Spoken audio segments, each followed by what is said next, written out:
So now I want to talk a little bit about the first pillar and the importance of standing for love in yourself, in your life. Most of us as women, we have been trying to accommodate the patriarchy because we had to.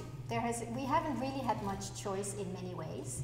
When we lived, when we were hunter and gatherers, lived in, in the wild, if we did not stay with our community, we would be expelled and we would die. So it goes very, very deep in our roots. This is not just something we're making up. It goes deep, and we need to honor that. That is something that goes to the core, the fear of standing up in your own truth, speak your truth, say no to authorities that are not right for you. It's scary, but it's possible. I'm learning, and I'm actually beginning to enjoy it a lot, to really learn to say no. And I don't need to argue, defend, or anything like that. Hi there, welcome, come on in. So one of the things is to learn to stand in your own truth.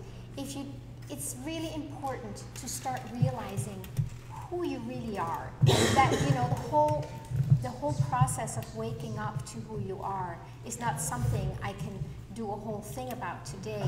It's something we are moved to do because we need to wake up to our true nature. That helps raise the consciousness just by being who you are instead of leaving yourself, creating a false identity and trying to live as if you're that.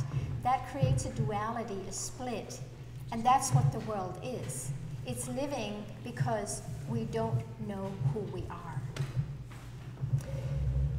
What has been really, really helpful in my life is to learn to allow, listen, be kind to every part of myself that I have disowned. How many of you know that you have disowned parts? We all do. When you realize that you are love,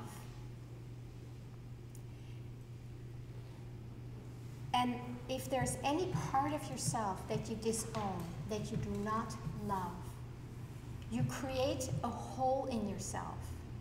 You create a gap. You create duality. This part is like you take a piece out of yourself and you put it out there. Now you're left with a hole in your soul, in your stomach, wherever you have pulled it out, whatever you don't like about yourself. You rip it out, you put it out there, and you're suffering. So what do? Well, you want to fill up the hole, so you go out in the world, and you're trying to find somebody to fill that hole. Can never happen. You might find somebody who can it kind of fits, but you keep wanting it to make it fit exactly because you want to feel whole, because you are whole.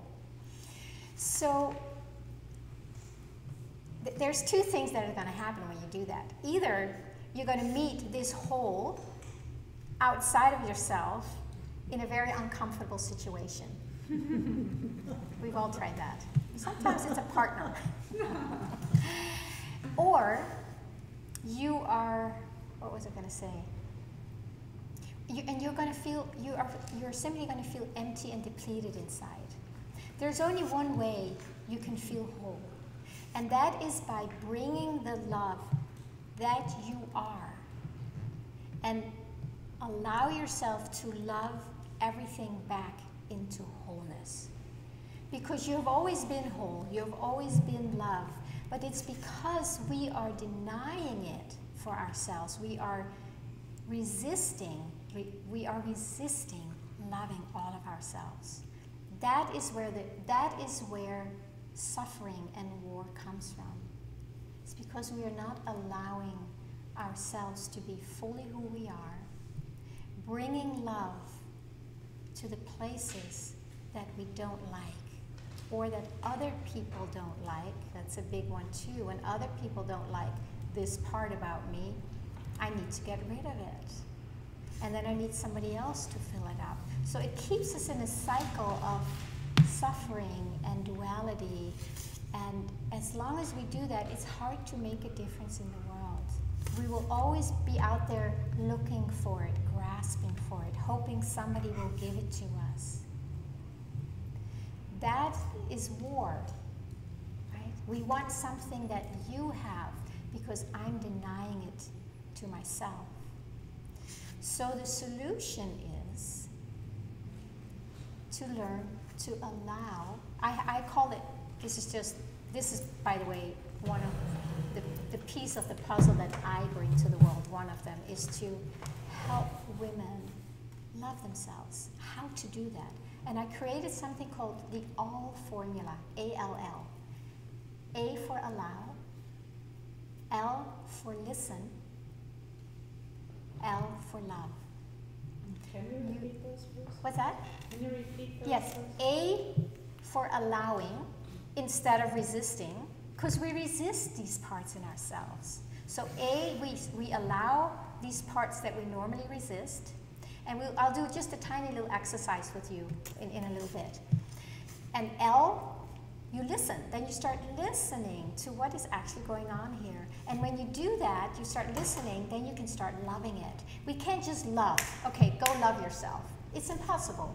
But we can take these little steps to learn to allow some space for this part of us that we don't like and start listening to it. Like, what is it really that you want? What's important here? And then we start loving it.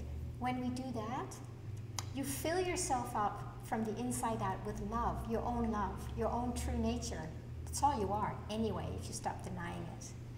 And when you fill up from the inside out, you won't need anything from the outside. You won't need anything. You may still want things, you know, we want each other, we want to have fun, but you don't need it as if like my life depends on it. Because you don't, because you're full. So instead of going out in the world wanting something, stealing it, lying, doing war, you bring it there.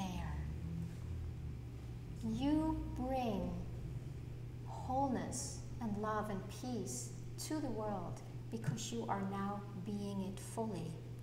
And when you are being it fully, it overflows.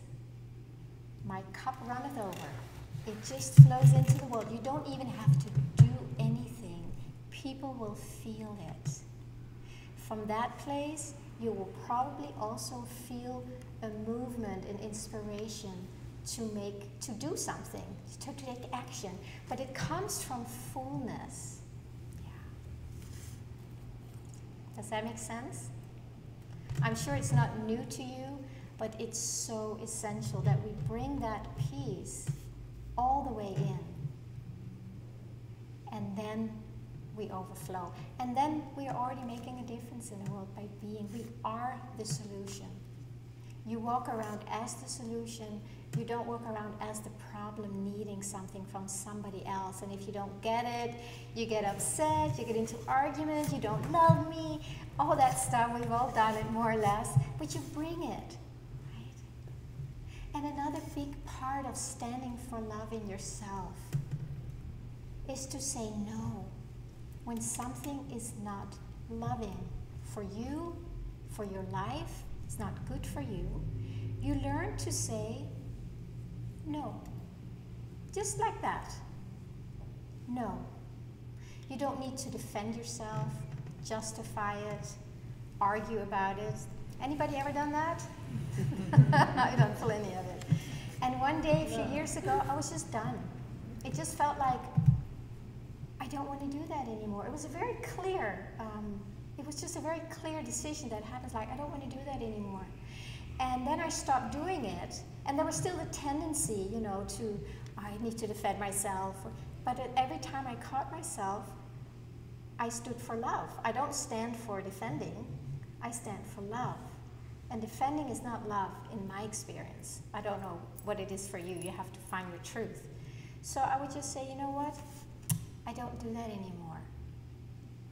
End of story. Bingo. Powerful? You better believe it is. Because I bring love, I bring presence, and I don't leave myself. So this is what it means to me about standing for love in your own being, in your own life, and in learning to let that spread out in other areas of your life? Are you eating healthy? Are you standing for love by eating food that is good for you? Are you standing for love by only being in a relationship that supports you in being a woman? Are you standing for love if your boss at work is being very unreasonable? Are you standing for love in yourself and say, you know what, this doesn't work for me? It takes a lot, ladies. We are up against the old energies that are dying. And it's up to us to stand, standing for love. This is standing for love. You take a stand. This is not really standing for love by letting things just, by letting people, the world, do things to us or others that is not loving. We need to take an active stand, take an active role. That's when we're going to make a difference. And you need to find that strength in yourself, because it's going to be a lot easier. And we may have to run into a few things in life, where we really have to take a stand. So what do you do if you're up against something and you get really scared? You connect with your sisters, because they support you, right? They say, no, we're behind you. If this person doesn't treat you like that, we're still here for you. We'll support you in doing the right thing. If you're, ODing on drugs or alcohol or smoke or something, your sisters will support you and say, is this really standing for love? Is this good for you? Is this the truth?